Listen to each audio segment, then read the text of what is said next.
हरे कृष्ण। वैशाख मास में शुक्ल पक्ष को आने वाली मोहिनी एकादशी की आपको बहुत बहुत शुभकामनाएं। दोस्तों, जो मोहिनी का जो स्वरूप है वो हमारे भगवान कृष्ण का ही स्वरूप है, जो उन्होंने धारण किया था देवताओं की रक्षा के लिए। ये आपको तो पता होगा ही और आपने ये शास्त्रों में जरूर पढ़ा होगा। आज मैं आपको बताने वाला हूँ मोहिनी एकादशी की वो सत्य कथा। वो जानने के बाद आपको खुद को पता लगेगा कि मोहिनी एकादशी का जो महत्व है वो क्या है हमारे मानव जीवन में। वैसे तो हर एकादशी का ही एक ऐसा महत्व है जो हमारे तन के साथ साथ हमारे मन को भी शुद्ध करती है, हमारी इंद्रियों को शुद्ध करती है। और ये भी कहा जाता है कि जो एकादशी का एक सिंगल व्रत हमारे पूरे हर तरीके के पाप को नाश करने के लिए काफी है। तो चलिए मैं आज आपको मोहिनी एकादशी की वो सत्य कथा सुनाता हूँ जो आपको सुनना चाहिए और अपने परिवारजन को भी सुनाना चाहिए। सरस्वती नदी के पास एक नगरी थी जिसका नाम था भद्रावती। वहाँ के जो राजा थे उनका नाम था दुदीमान। उसी भद्रावती नगरी के अंदर एक धनपाल नाम के वैश्य रहते थे। भगवान की कृपा से जो धनपाल थे उनके 5 पुत्र थे और धनपाल के घर में किसी भी चीज की कोई भी कमी नहीं थी।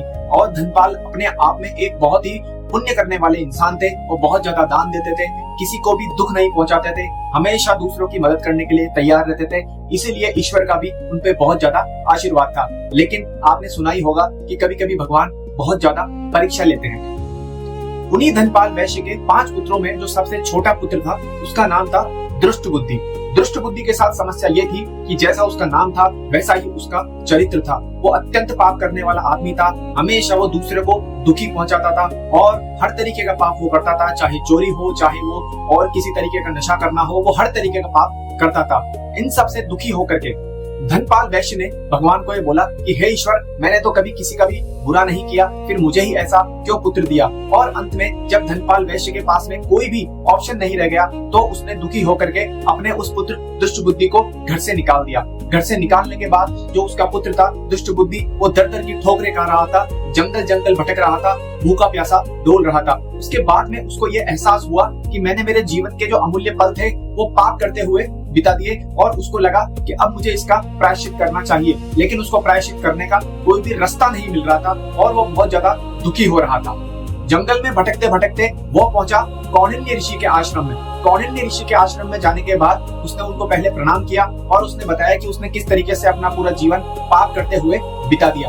उसी वक्त कौंडिन्य ऋषि ने उसको ये रास्ता बताया कि अभी आने वाले कुछ समय के अंदर ही वैशाख मास की शुक्ल पक्ष को मोहिनी एकादशी आने वाली है। तो मोहिनी एकादशी का व्रत करो और बिल्कुल मन से करो और बिल्कुल निर्जला रह करके करो। अगर तुम ये व्रत कर लोगे और उस दिन आप हरि नाम का जाप करोगे तो तुम्हारे सारे पाप नष्ट हो जाएंगे और तुम्हारा जीवन एक नया जीवन हो जाएगा।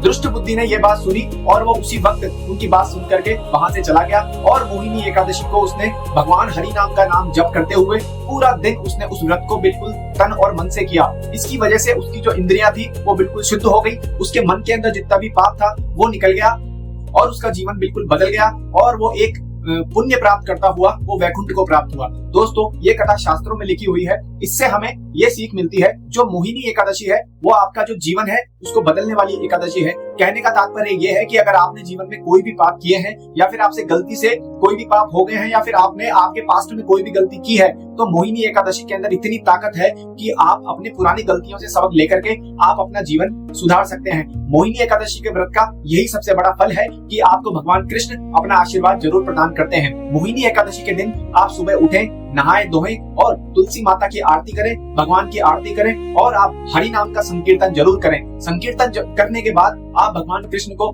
भोग लगाएं और भोग लगाने के बाद आप मोहिनी एकादशी का पारण करें। यकीनन आपके भी जो रुके हुए काम है या फिर अगर आपने कोई आपके पास्ट में आपसे कोई गलती हुई है तो मोहिनी एकादशी आपको उस गलती का प्रायश्चित करने का मौका जरूर देती है। तो आपको मोहिनी एकादशी की ये कथा कैसी लगी? अगर अच्छी लगी हो तो आप अपने मित्रों, दोस्तों, घर वालों तक ये वीडियो जरूर शेयर करें और हमारे चैनल को ऐसे ही सब्सक्राइब करें क्योंकि हम महीने की हर पहली एकादशी पे एक नया भजन लेकर के आते हैं। ऐसी ये माइथोलॉजिकल कहानियां आपके लिए लेकर के आते हैं जो हिंदू धर्म से जुड़ी हुई रहती है और हम आपको नए नए मंदिरों के दर्शन भी हमारे चैनल पे जरूर कराते हैं। तो हमारे चैनल को सब्सक्राइब जरूर करें और ऐसे ही हमसे जुड़े रहें। हरे कृष्णा, जय सिया राम, जय श्री श्याम।